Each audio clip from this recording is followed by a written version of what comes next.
ஹல்லேலூயா. பிதாவாகிய தேவனாலும் குமாரனாகிய கிறிஸ்து இயேசுவினாலும் உங்களுக்கு கிருபையும் சமாதானமும் உண்டாவதாக.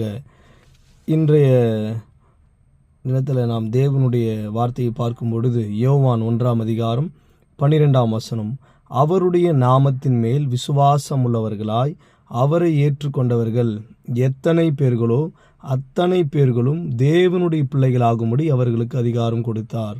மீண்டும் வாசிக்கிறேன். அவருடைய நாமத்தின் மேல் விசுவாசம் உள்ளவர்களாய் அவரை ஏற்றுக்கொண்டவர்கள் எத்தனை பேர்களோ அத்தனை பேர்களும் தேவனுடைய பிள்ளைகளாகும்படி அவர்களுக்கு அதிகாரம் கொடுத்தார். இன்றைக்கு தேவனுடைய பிள்ளைகளாக இருக்கிற நாம் அவருடைய நாமத்தின் மேல் நாம் விசுவாசம் உள்ளவர்களாய் அவரை ஏற்றுக்கொண்டிருக்கிறோம். ஏற்றுக்கொண்டிருக்கிற அத்தனை பேர்களுக்கும் தேவனுடைய பிள்ளைகளாகும்படி அதிகாரத்தை நமக்கு கொடுத்திருக்கிறார். அந்த அதிகாரம் ஏன் செயல்படவில்லை என்றால், தேவனுடைய பிள்ளைகளாகும்படி அவருடைய நாமத்தின் நாம் விசுவாசத்தை வைத்து தேவனுடைய பிள்ளைகளாக நாம் மாறியிருக்கிறோம். அவருடைய பிள்ளைகளாகாதபடிக்கு தேவனுக்கு பிரியமில்லாத காரியங்களை நாம் செய்கிற பட்சத்தில் தேவன் மேல் வைத்திருக்கிற அந்த விசுவாசத்தின் பொருட்டு நம்மேல் வந்திருக்கிற அந்த அதிகாரம் அது செயல்படாமல் இருக்கிறது.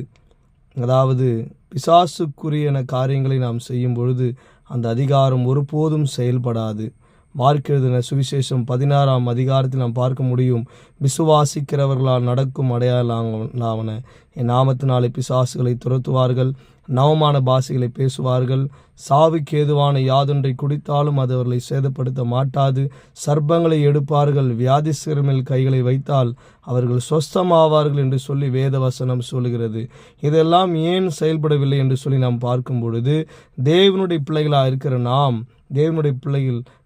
நாம் நம்முடைய வாழ்வில் தேவன் மேல் வைத்த விசுவாசத்தின் பொருட்டு, அவர் மேல் இருக்கிற அந்த அன்பின் பொருட்டு அவர் நமக்கு அந்த அதிகாரத்தை கொடுத்திருக்கிறார். அந்த அதிகாரம் ஏன் செயல்படவில்லை என்று சொன்னால், தேவனுக்கு பிரியமில்லாத பாவங்களையும் உலகத்துக்குரிய போக்கில் வாழ்ந்து கொண்டு வாழும் பொழுது தேவன் நமக்குள் வைத்திருக்கிற அந்த அதிகாரங்கள் அது செயல்படாமல் போகிறது. இன்று நாம் எந்த அதிகாரத்தில் நாம் இருக்கிறோம்? அநேக வேத வசனங்களை நாம் பார்க்க முடியும்.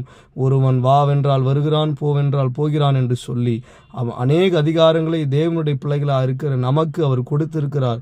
இன்று எதனால் அவர் நமக்கு கொடுக்கப்பட்ட அதிகாரங்கள் செயல்படவில்லை? நம்மை நாமே நிதானித்து ஆராய்ந்து பார்ப்போம். தேவன் நமக்கு கொடுக்கப்பட்ட அந்த அதிகாரத்தை நாம் செயல்படுத்துவோம். நம்முடைய நாவினாலே அறிக்கை செய்வோம். ஏனென்றால் ரோமர் 10:10 இப்படிதான் சொல்லுகிறது, நீதி உண்டாக இருதயத்திலே விசுவாசிக்கப்படும், ரட்சிப்புண்டாக வாயினாலே அறிக்கை பண்ணப்படும். உண்மையாக தேவனுடைய பிள்ளைகளே, நம்முடைய வாயினாலே ஒவ்வொரு நாளும் ரட்சிப்புண்டாக நாம் அறிக்கை செய்து கொண்டே இருக்க வேண்டும்.